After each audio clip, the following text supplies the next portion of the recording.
Mireille Style, en abrégé Mirsti, c'est un atelier de couture de la mode et de création du style dont l'initiatrice Mireille Mohiwa rêvait depuis le lycée.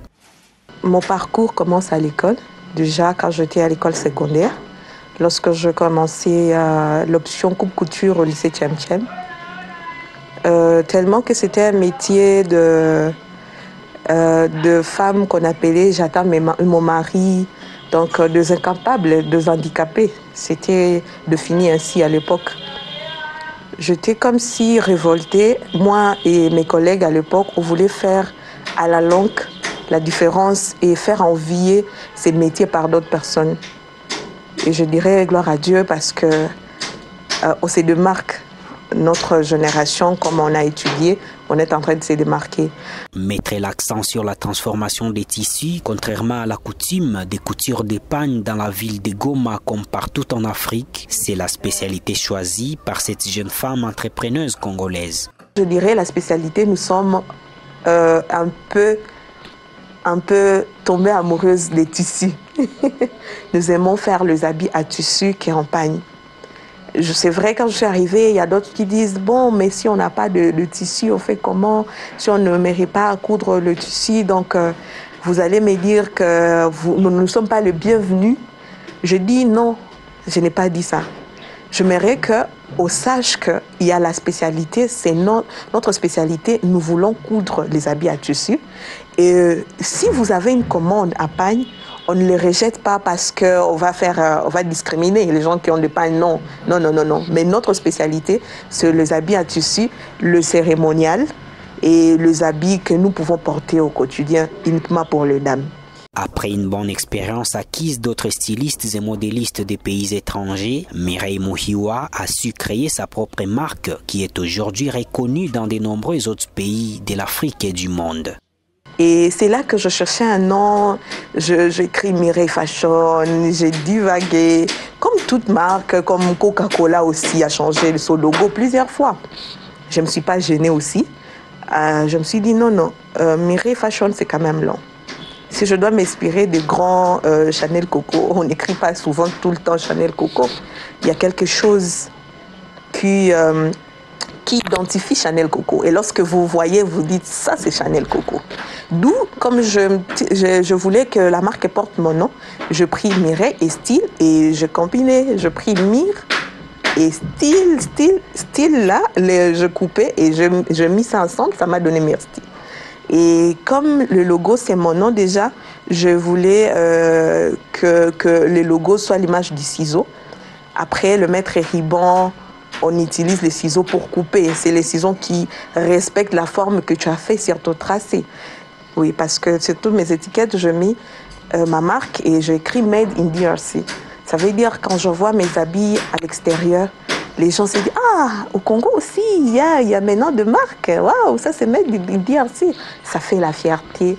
Pour tout artiste, c'est une grande fierté. Ce business qui est parti d'un capital estimé à 95 $ américains permet aujourd'hui à notre entrepreneuse d'engager d'autres femmes avec lesquelles elle travaille et tourne au-delà des estimations financières des personnes aux croyances limitées. Quand j'étais là, j'avais un problème de téléphone qui ne fonctionnait pas.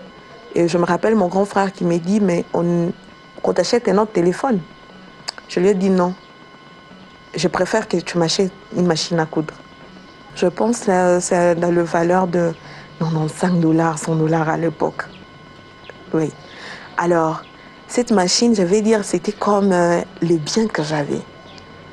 Et petit à petit, lorsque j'étais en train de coudre à l'université, des fois moi-même, je m'achetais du matériel pour des cours pratiques. Je payais moi-même mon transport. Des fois, je pourrais acheter des choses que je voulais. C'était pas assez, mais c'était suffisant pour selon les dépenses que je pouvais avoir à cette époque. Petit à petit, j'évolue et je gagne quelque chose. J'avais fait un peu d'économie quand j'étais à l'université. J'ai acheté une autre machine. J'ai eu 2 machines. Je laissais l'autre à l'université et l'autre chez ma sœur en ville. En plus du business, Mirti œuvre également dans la protection de l'environnement à travers le recyclage des déchets indésirables après la coupe des tissus. Je suis dans le domaine de la couture et la couture, nous avons beaucoup de déchets. Nous avons en tout cas beaucoup de déchets. Et vous et moi, vous savez que les habits ne se détruisent pas facilement. Ça prend des années, même 500 ans, pour que ça puisse en tout cas être détruit. Alors, c'est dans ce contexte que nous avons approché Tiens-Fond et Elvision par rapport au projet de surcyclage. Je vais dire surcyclage parce que c'était de donner une seconde valeur aux morceaux de tissu, de chute de tissu que nous avons dans notre atelier. D'où deux fois, on pouvait faire des taux d'oreiller avec, ça nous aide à avoir la mousse. D'autres, on met ça sur des t-shirts, ça continue, on continue à faire ça. Et on voulait aussi entrer dans le côté des corps, prendre de bouteilles qu'on utilise pour la décoration intérieure. À part les formations que nous avons eues, des coachings, la valeur que nous devions avoir en général au réchauffement climatique, toutes ces valeurs qu'on nous a données, ils nous ont aussi accompagnés pour d'autres besoins que nous pouvons avoir pour l'exécution de ces projets d'entrepreneuriat vert. Dans l'exécution de ses tâches quotidiennes, Mireille Muhiwa croise régulièrement des sujets de découragement, mais elle tient les coups et essaie de garder la tête haute. Pour tout artiste ou je vais dire tout réalisateur, lorsque vous avez fini une œuvre, lorsque vous les regardez, vous dites « Waouh, c'est bien fait ». Ça, regardez le montant qu'on va vous donner. Vous êtes satisfait. Et c'est ça le bonheur d'un artiste. Au-delà de l'argent que vous pouvez mettre dans mon compte bancaire pour votre commande, déjà quand je vois, je dis « Waouh, j'aime mon travail ». Et lorsque vous venez pour me dire que ce n'est pas bien fait, et vous ajoutez beaucoup de choses, ça me décourage.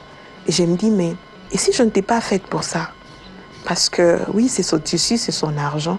Et je lui ai fait confiance qu'elle sera belle. Mais ce n'est pas du tout ça. Parce que la mode, le style, normalement, c'est faire ressortir aussi cette personnalité, la beauté de la personne. Et vous imaginez que vous portez un habit qui ne vous met pas en valeur. La patronne de Mirsti appelle les autres femmes à briser leurs limites mentales et se lancer dans l'entrepreneuriat, peu importe les montants de départ.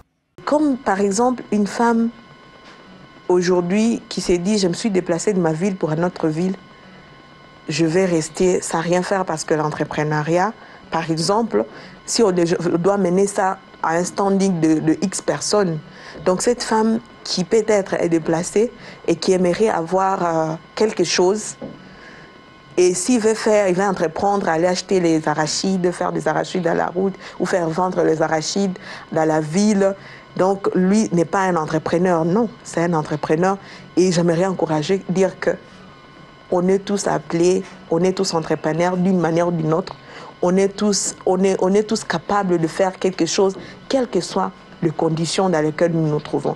Dans une région à crise sécuritaire permanente, Mireille envisage pour les années à venir d'amener son entreprise à un niveau où elle pourra donner plus d'emplois aux femmes jeunes et vieilles démunies. J'ai toujours rêvé d'avoir une entreprise de production à grande échelle.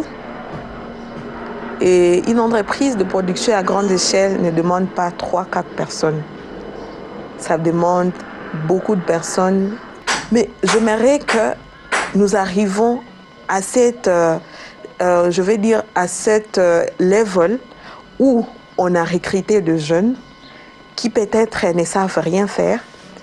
On va leur apprendre parce que non seulement nous faisons la couture, nous sommes dans le recyclage. Il y a des fois des choses que nous faisons à la main qui ne demandent pas à être à la machine à coudre. À part ça, nous faisons des tapis de salon. C'est un travail à la main. Il y a quelqu'un qui n'a pas étudié qui peut faire ça. Il y a nos machines là que nos mamans utilisaient avant, pour celles qui ne peuvent pas apprendre à pédaler. Si nous avons ce genre de machines, nous leur donnons à ces personnes, ils peuvent déjà s'appliquer facilement. Ils font des sacs, on fait des taux d'oreiller, qu'on livre à X personnes qui a besoin de cette commande et ça va aider ces personnes qui sont démunies d'une manière ou d'une autre. Sans trop parler, la jeune styliste Mireille Muhiwa, qui est aussi mariée à Goma, s'est fait de plus en plus connaître à travers les amoureux du style et continue à s'actualiser pour faire l'honneur de sa ville et de son pays en général au-delà de la mode. Comme le dit cette célèbre phrase de Madame Coco Chanel, la mode c'est des modes, le style jamais. La robe de mariage.